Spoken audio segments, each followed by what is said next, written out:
Hello दोस्तों, स्वागत है आपका हमारे चैनल द स्टोरी स्टेशन में। दोस्तों, आपको हमारे चैनल पर ऐसी कहानियाँ सुनने को मिलेंगी जो सीधे आपके दिल तक जाएंगी। तो दोस्तों, अगर आपको हमारी वीडियो अच्छी लगे तो हमारी वीडियो को लाइक कीजिए, कमेंट कीजिए, हमारे चैनल को सब्सक्राइब कीजिए और हमारे वीडियो को ज़्यादा से ज़्यादा अपने फ्रेंड्स एंड फैमिली के साथ शेयर कीजिए। तो दोस्तों, स्टोरी स्टेशन पर आज की कहानी शुरू करते हैं। परख, रिश्तों की कसौटी। हम अक्सर उन रिश्तों पर नाज करते हैं जो सिर्फ धूप में हमारे साथ होते हैं, पर असली परख तो अंधेरी रातों में होती है। आज स्टोरी स्टेशन पर हम लेकर आए हैं पिया और महक की दोस्ती की दास्तान। एक लड़की जिसे लगता है कि पैसा ही सब कुछ है, और एक लड़की जिसने दिखा दिया कि इंसानियत से बढ़कर कुछ भी नहीं है। एक ऐसा सफर जहां घमंड टूटता है और विश्वास जन्म लेता है। तो दिल थाम कर सुनिए परख। पिया एक ऐसी लड़की जिसे लगता था कि दुनिया सिर्फ उसके इशारों पर चलती है। पिया के लिए रिश्ते शॉपिंग मॉल के कपड़ों जैसे थे, जब तक पसंद आए पहनो, पुराने हो जाएं तो बदल दो। उसके लिए अमीरी का मतलब था दूसरों को छोटा दिखाना। पिया शहर के एक बहुत बड़े बिजनेसमैन मिस्टर रायचंद की इकलौती बेटी है, जिसके लिए पैसा ही सब कुछ है और उसके आगे वो किसी को कुछ भी नहीं समझती है। पिया एक बहुत बड़े होटल में अपने दोस्तों के साथ पार्टी की प्लानिंग कर रही है। वो अपनी दोस्त निकी से कहती है, हे निकी, ये होटल मेरे लिए बहुत ही छोटा पड़ रहा है। डैड से कहो मेरे लिए पूरा रिजॉर्ट बुक कर दे।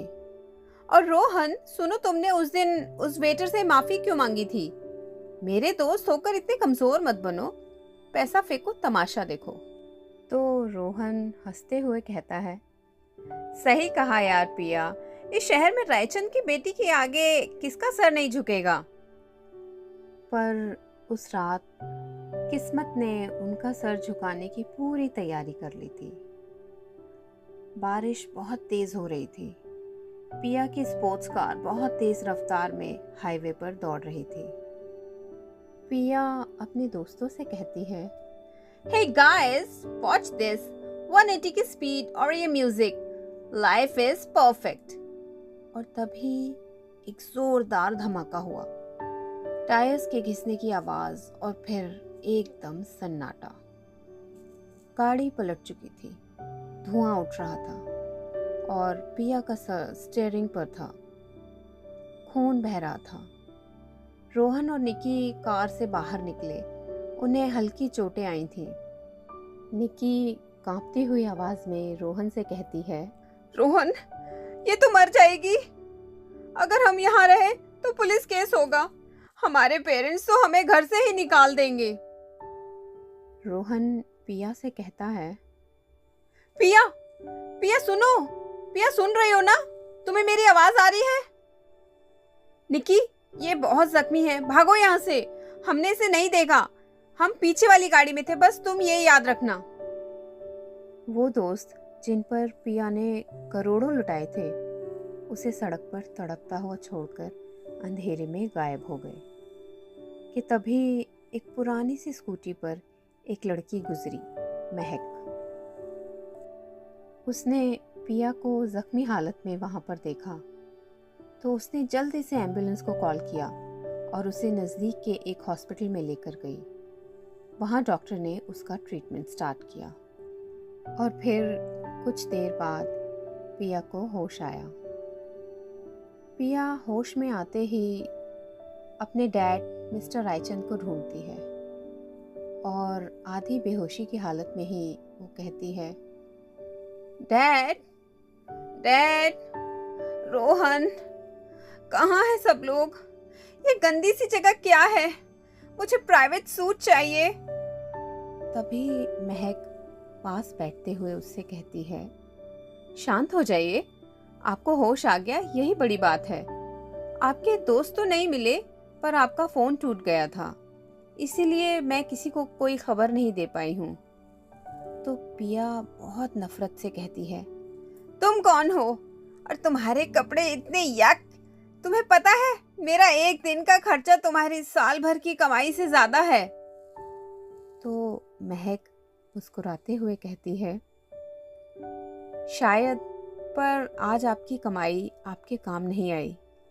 जब आप सड़क पर थीं तो आपके ब्रांड्स नहीं, आपकी सांसें गिन रही थी। मैंने वही किया जो एक इंसान दूसरे इंसान के लिए करता है। और अगले 10 दिन महक ने पिया की पट्टियां बदली, उसे अपने हाथों से खिचड़ी खिलाई और उसकी कड़वी बातें सुनकर भी वो सिर्फ मुस्कुराती रही।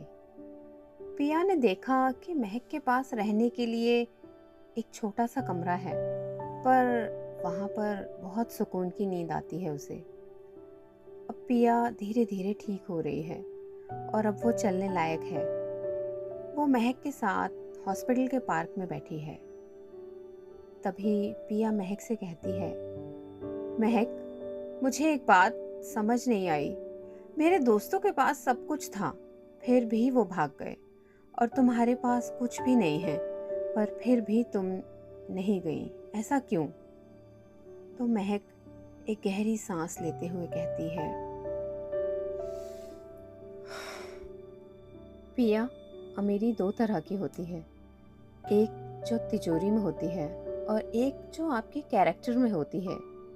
तिजोरी वाली अमीरी अक्सर डर पैदा करती है और कैरेक्टर वाली अमीरी हमेशा हिम्मत देती है। आपके दोस्तों ने आपको नहीं, अपने फ़ायदे को चाहा था, और मैंने आपको नहीं, एक ज़िंदगी को बचाया। तो पिया रोते हुए कहती है, मैं कितनी गलत थी महक। मैंने रिश्तों को कीमत से तोला, कभी उनकी कदर नहीं की। और फिर पिया के पिता मिस्टर रायचंद हॉस्पिटल पहुंचते हैं। उनके पीछे वही मतलबी दोस्त भी आते हैं दिखावा करने। मिस्टर रायचंद पिया से मिलते हैं और कहते हैं, पिया बेटा, कैसी हो तुम? देखो, रोहन और निकी भी आए हैं, बेचारे कितने परेशान थे इतने दिनों से। तो पिया धीरे से खड़ी होती है और कहती है, डैड, इन्हें बाहर भेजिए। इनका परेशान होना सिर्फ एक नाटक है। इन्होंने मुझे उस रात मरने के लिए सड़क पर छोड़ दिया था, और ये लड़की महक, इसने मुझे मौत से नहीं बल्कि मेरी ईगो से बचाया है। और फिर 1 साल बाद पिया अब पूरी तरह बदल चुकी है। वो महक के साथ एक छोटा सा स्कूल चला रही है। आज पिया रायचंद के पास वही सब गाड़ियां हैं, वही पैसा है, पर उसका इस्तेमाल अब बदल गया है। वो अब प्रिंसेस नहीं, मसीहा बन चुकी है। पिया कहती है, पहले मुझे लगता था कि ऊंची इमारतों से दुनिया छोटी दिखती है, पर आज समझ आया, जब हम झुककर किसी रोते हुए के आंसू पोंछते हैं, तब हम सबसे ऊंचे होते हैं। महक और पिया की दोस्ती ने ये साबित कर दिया कि हाथ से सिर्फ शरीर नहीं तोड़ते, कभी कभी वो पुरानी रूह को भी तोड़कर एक नया इंसान बनाते हैं। इंसान की असली पहचान उसके पैसे से नहीं, बल्कि मुसीबत में उसके साथ खड़े होने की नीयत से होती है। तो दोस्तों, स्टोरी स्टेशन पर आज की कहानी बस इतनी। फिर मिलते हैं एक और नई कहानी में।